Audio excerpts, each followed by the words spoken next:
दोस्तों, अपना प्यारा भारत 5 वर्षों में पर्वतमाला परियोजना के तहत 1.25 लाख करोड़ रुपया की लागत से 200 से अधिक रोपवे प्रोजेक्ट पर काम कर रहा है। यानी कि आने वाले 5 साल के अंदर भारत में ऑल ओवर इंडिया 200 से ज्यादा स्काई बस यानी कि रोपवे को चलाया जाएगा। कई पर्यटक स्थल पर आपने ट्रॉली देखा होगा, ट्रॉली में बैठ करके लोग उस जगह के दृश्य का नजारा लेते हैं। तो आज की इस वीडियो में हम लोग इसी 200 रोपवे प्रोजेक्ट के बारे में जानेंगे कि ये 200 रोपवे प्रोजेक्ट भारत के किस किस राज्य को कहां पर मिला है, कहां पर कितना काम पूरा हो गया, कितना रोपवे रेडी है, कितना रोपवे अंडर कंस्ट्रक्शन है, कब तक ये बनकर के तैयार हो जाएगा, आखिर क्या है ये पर्वतमाला परियोजना। आइए जानते हैं आज के इस छोटे से वीडियो के माध्यम से। नमस्कार दोस्तों, मैं विकास और आप देख रहे हैं ऑल इंडिया प्रोजेक्ट। दोस्तों, पर्वतमाला परियोजना जिसके तहत सरकार 5 साल में 1.25 लाख करोड़ रुपया खर्च करके 200 रोपवे प्रोजेक्ट बनाएगी। केंद्र सरकार परिवहन एवं राजमार्ग मंत्री नितिन गडकरी ने कहा है कि राष्ट्रीय रोपवे विकास कार्यक्रम यानी कि पर्वतमाला परियोजना के तहत अगले 5 वर्षों में हम लोग देश के विभिन्न जगहों पर 200 से अधिक रोपवे यानी कि ट्रॉली गाड़ी को चला देंगे।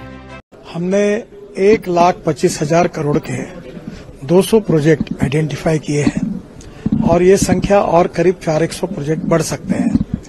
ये प्रोजेक्ट को 5 साल में हमने शुरू करने का तय किया है।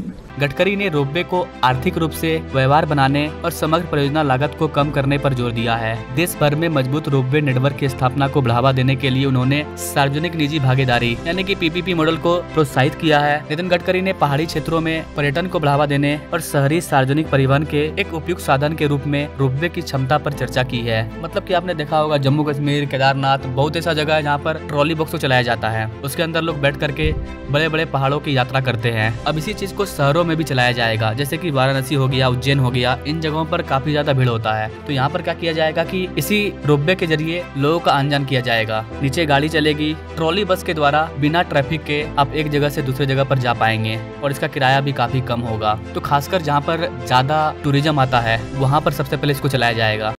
जहाँ टूरिस्ट स्पॉट्स हैं जैसे बद्रीनाथ, केदारनाथ, गंगोत्री, यमुनोत्री या कुछ जगह पर मंदिर है ऊपर पहाड़ी ऊपर, वहाँ रोपवे, केबल कार, फेनिकुलर रेलवे है। पर जैसे जहाँ रोड पर बहुत ट्रैफिक जाम होता है, जैसे धौला कुआं से मानेसर, तो यहाँ रोज ट्रैफिक जाम है। पर ऊपर के ऊपर हवा में चलने वाला 1 घंटे में 10,000 लोगों को ट्रांसपोर्ट करने वाला एक सिंगल पिलर पर ऊपर अगर एक स्काई बस या डबल डेकर बस हमने शुरू कर दी तो ये ट्रैफिक एकदम आधा हो जाएगा और लोग तुरंत कम समय में पहुंच जाएंगे। नितिन गडकरी ने स्वदेशी और लागत प्रभावी समाधान बनाने की आवश्यकता पर बल दिया है। उनका मानना है कि रोपवे में देश के पर्यटन और रोजगार पर सकारात्मक प्रभाव डालने की अपार क्षमता है। उन्होंने कहा कि यह पहल भारत के आर्थिक लक्ष्यों के अनुरूप है। नितिन गडकरी ने नागरिकों के जीवन की समग्र गुणवत्ता में सुधार करने के लिए समयबद्ध, लागत कुशल, गुणवत्तापूर्ण और टिकाऊ बुनियादी ढांचे के विकास पर ध्यान केंद्रित करने की आवश्यकता पर जोर दिया है। तो mass rapid transport, urban mass rapid transport, बाद में जो रिलीजियस टूरिज्म है, मंदिर है, पहाड़ है, हिमालय में है, उत्तराखंड, हिमाचल, कश्मीर में, वहाँ रोपवे, केबल कार, फेनिकुलर रेल और इंडियन टेक्नोलॉजी के आधार पर ये डेवलप। नितिन गडकरी ने कहा कि रोपवे उद्योग में बदलाव के लिए नियमों और संहिताओं के मानकीकरण की जरूरत है। उन्होंने मेक इन इंडिया अभियान के तहत रोपवे निर्माण को बढ़ावा देने की कोशिश की। केंद्रीय मंत्री ने बताया कि 60% निर्माण सहायता हाइब्रिड एनयूटी मोड पर किया जाएगा, जबकि 40% सहायता राष्ट्रीय राजमार्गों के तहत दी जाती है। इस रणनीतिक कदम का उद्देश्य रेंज परियोजना के तहत रोपवे के विकास के लिए अधिक निजी खिलाड़ियों को आकर्षित करना है। मतलब सरकार चाहती है कि यहाँ पर प्राइवेट प्लेयर आए, प्राइवेट प्लेयर रोपवे प्रोजेक्ट पर काम करें, क्योंकि प्राइवेट प्लेयर आएंगे तभी काम तेजी से होगा। वरना सरकारी होता है, सरकार तो पैसा दे देती है लेकिन सरकारी का काम चोरी जैसा होता है, लेजीपन होता है। सरकार महीना पैसा दे रही है, सो के काम करना है, लेकिन प्राइवेट में ऐसा नहीं होता है। प्राइवेट में पीछे से लाठी लगते रहता है, जिसके वजह से काम जल्दी होता है। आपको नौकरी से निकाल दिया जाएगा, आप गलत कर नहीं सकते हो, लेट कर नहीं सकते हो। और आज अपने भारत में जितना भी डेवलपमेंट आप देख रहे हो ये प्राइवेटीकरण की वजह से हुआ है। अगर सरकार खुद से सड़क बनाती ना तो इतना एक्सप्रेसवे, हाईवे नहीं बन पाता। सरकार क्या कर रही है, प्राइवेट प्लेयर को सौंप रही है, वो भी एक प्राइवेट प्लेयर को नहीं, दिमाग लगा करके अलग अलग प्राइवेट प्लेयर को सौंप रही है कि थोड़ा सा काम आप करो, थोड़ा सा काम आप करो। जिसका काम पहले खराब होगा सरकार समझ जाएगी इसने भ्रष्टाचार किया है, इसने सही से काम नहीं किया है, अगले टाइम उसको प्रोजेक्ट नहीं दिया जाएगा। इसकी वजह से क्या होता है कि भ्रष्टाचार भी नहीं होता है और कंपनी ईमानदारी से काम करती है। लेकिन इसके बावजूद भी बहुत जगह ऐसा देखा जाता है कि सड़कें खराब हो रही है, तो इसमें सरकार का हाथ नहीं है, कंपनी का हाथ है। अगर कुछ ऐसा होता है तो सरकार उसे आगे से प्रोजेक्ट नहीं देती है। यही कारण है कि भारत में 200 रोपवे प्रोजेक्ट को चलाना है और इसके लिए सरकार 60% काम प्राइवेट प्लेयर को सौंप रही है। अभी हाल ही में हुए सेमिनार में बोलते हुए नितिन गडकरी ने कहा कि मुझे बड़ी खुशी है कि इंडियन कंपनी इसमें आई। मेक इन इंडिया और मेड इन इंडिया हो रहा है, इसकी कॉस्ट कम होगी और इसमें बड़े प्रमाण पर पब्लिक प्राइवेट इन्वेस्टमेंट आएगी। वैसे 60% तक हम मदद करने के लिए तैयार हैं और राज्य सरकार को केवल लैंड देना है। और इन्वायरमेंट फॉरेस्ट मिनिस्टर ने यह भी निर्णय किया है कि ऐसे प्रोजेक्ट के लिए कोई क्लियरेंस की जरूरत नहीं है, तो ये फास्ट ट्रैक पर चलेगा। अभी 7-8-10 प्रोजेक्ट हमारे लगभग प्रोसेस में है। आज कुछ अवार्ड हमने दिए हैं, कुछ स्टेट से हमने एमओयू किया है और ये रोजगार निर्माण करेगा इंफ्रास्ट्रक्चर डेवलपमेंट में और उसके साथ साथ ग्रोथ में भी पार्टिसिपेट करेगा। और टूरिज्म ऐसा सेक्टर है जहां 49% कैपिटल इन्वेस्टमेंट रोजगार निर्माण करने के लिए होती है और ये socially, economically, educationally backward area में ये रोपवे केबल कार मैक्सिमम बन रही है। जहां जंगल में है तो वहां के लोगों को एक रोजगार के अच्छे अवसर होंगे, वहाँ रेस्टोरेंट्स होंगे।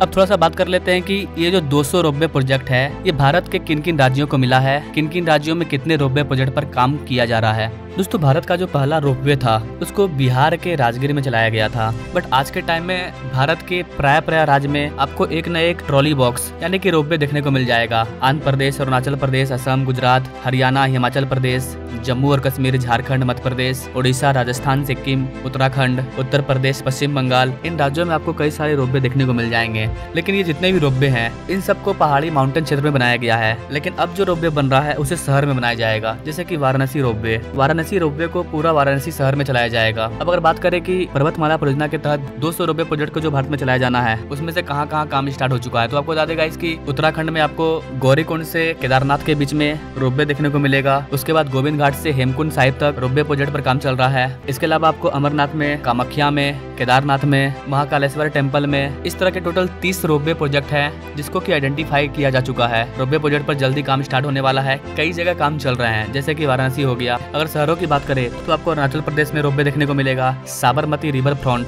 यहाँ पर भी चलाया जाएगा। स्टैच्यू ऑफ यूनिटी गुजरात में, वहाँ पर भी रोपवे प्रोजेक्ट को चलाने का काम चल रहा है। Gwalior front in Madhya Pradesh. इसके अलावा तमिलनाडु के मरीन बीच में भी रोपवे प्रोजेक्ट पर काम चल रहा है। ओवरऑल देखा जाए तो भारत के कई राज्यों में नए रोपवे प्रोजेक्ट को चलाया जा रहा है। भारत का जो पहला शहरी रोपवे है वो आपको वाराणसी में देखने को मिलेगा। इसका काम काफी तेजी से चल रहा है। अगर आप भारत के पहले शहरी रोपवे यानी कि वाराणसी रोपवे प्रोजेक्ट के बारे में जानना चाहते हैं तो आप हमें कमेंट कर सकते हैं कि आखिर किस तरह से एक शहर के बीच में ट्रॉली बॉक्स को चलाया जाएगा, इसका कितना काम पूरा हो चुका है और ये कब तक बनकर तैयार हो जाएगा। अकॉर्डिंग टू योर कमेंट मैं इस पर एक अलग से सेपरेट वीडियो ला दूंगा। इसके अलावा गाइस जाते जाते आपको बता दें कि 200 रोपवे प्रोजेक्ट ये जस्ट स्टार्टिंग है। सरकार का टारगेट है कि इस 200 रोपवे प्रोजेक्ट को बढ़ा करके 400 कर दिया जाए। जहाँ पर भी ज्यादा ट्रैफिक हो रहा है वहाँ पर रोपवे प्रोजेक्ट को चलाया जाएगा। हाँ, हर जगह की क्वालिटी अलग अलग हो सकती है। हो सकता है कि कहीं पर रोपवे के जगह पर स्काई बस को चलाया दिया जाए। तो अगर आप स्काई बस के बारे में जानना चाहते हैं कि किस तरह से शहरों के बीच में स्काई बस को चलाया जाएगा तो आप हमारे इस वाले वीडियो को जरूर देखिए कि स्काई बस क्या है, सरकार किस तरह से शहरों में, दिल्ली, मुंबई जैसे बड़े शहरों में स्काई बस को चलाने का काम कर रही है। स्काई बस और रोपवे में क्या अंतर होता है, आप इस वाले वीडियो को देख लीजिए। बाकी इन सब टॉपिक पर कोई बड़ी अपडेट आती है तो उस पर मैं अलग से सेपरेट वीडियो ला दूंगा।